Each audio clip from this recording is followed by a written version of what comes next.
Je suis Chloé Azopardi. Je suis une artiste plasticienne qui travaille principalement avec la photographie, l'installation, la performance.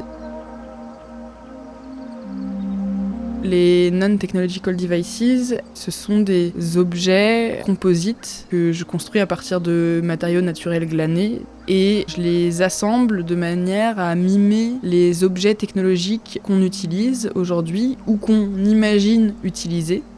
Moi, j'ai une formation à la base de plasticienne, j'ai fait les beaux-arts. La photo a pris une place très grande dans ma vie par surprise, mais du coup, le ressenti de la matière, ça me manquait. J'avais envie de voir, moi, jusqu'où je vais en suivant les propriétés d'un matériau. Il y avait aussi l'envie de travailler autour de la figure des cyborgs, qui continue de représenter aussi une espèce de fantasme du futur, de l'humain très augmenté. Mais j'avais envie d'imaginer des cyborgs entre différents matériaux organiques, pratiquement en fait comme des boutures entre différents vivants.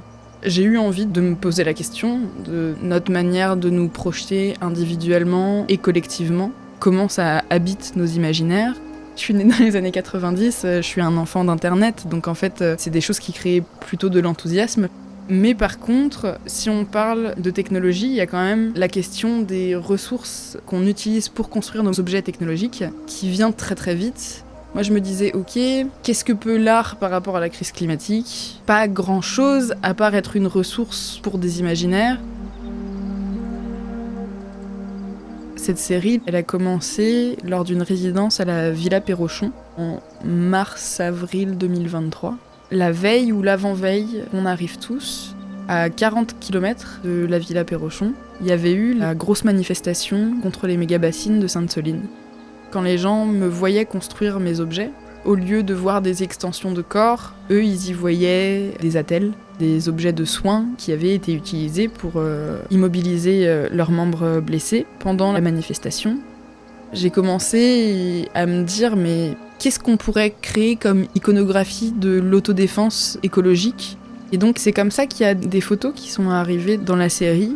Il y a cette photo d'un œil qu'on force en fait à s'ouvrir. Il y avait vraiment cette idée de se forcer à voir collectivement, mais qu'on prenne conscience du vivant. Quand j'ai fait mes premières expositions, où il y avait que de la photo, il manquait une chose de ma pratique en fait. J'avais besoin que les objets soient présents dans l'espace.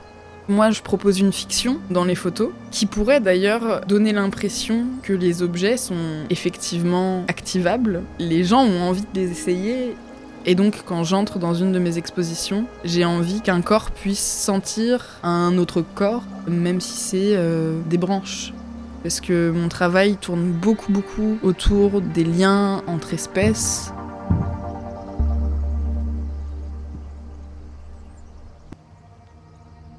Cette photo, c'est une personne qui tient un masque de réalité virtuelle. Ça m'intéressait parce que c'était un objet qu'on voyait beaucoup dans le marketing, mais c'est aussi un outil de vision. Et donc forcément, quand t'es photographe, ça t'intéresse, quoi. Je trouve que c'est un objet qui dit aussi la projection. Pour moi, ça crée comme une porte d'entrée, une espèce de spéculation. Et je me suis demandé, dans 50, 100 ans, quel matériau sera le plus rare ? Et la glace est venue assez immédiatement. C'était un matériau que je voulais utiliser depuis longtemps parce que je me questionnais sur les ressources naturelles qu'on utilise pour construire nos objets technologiques. C'est une photo où on ressent presque le moins une technologie, ou en tout cas une technologie très poétique. J'adore quand les objets ne disent pas leur fonction. En fait, c'est de la pulpe de citron qui est posée sur une paupière. C'est une photo qui apparaît douce, alors qu'en fait, cette pulpe de citron, à tout moment, pourrait se craqueler et du coup blesser l'œil. Et donc sous une photo très douce, vient en sous-jacence une menace. Et je trouve que ça définit assez bien la série. Cette photo, elle est arrivée très récemment dans la série. Ça m'est pas arrivé beaucoup, mais parfois je rêve de photos. C'est avec mon amie Alice, et j'avais vraiment rêvé d'elle derrière une toile d'araignée.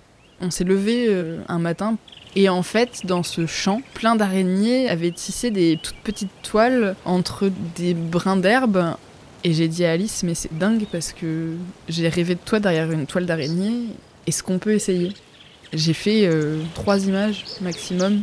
Les herbes tombaient exactement autour de son visage, comme si c'était un masque. Des fois, il y a des photos qui nous tombent dessus et elle en fait partie. Face à la situation de destruction de l'environnement, on ressent une forme d'abattement. Choisir une réponse onirique et poétique, je pense que c'est ma manière de fonctionner. Mon enjeu principal pour toutes les choses que je peux construire à chaque fois, c'est d'essayer de lutter contre le découragement.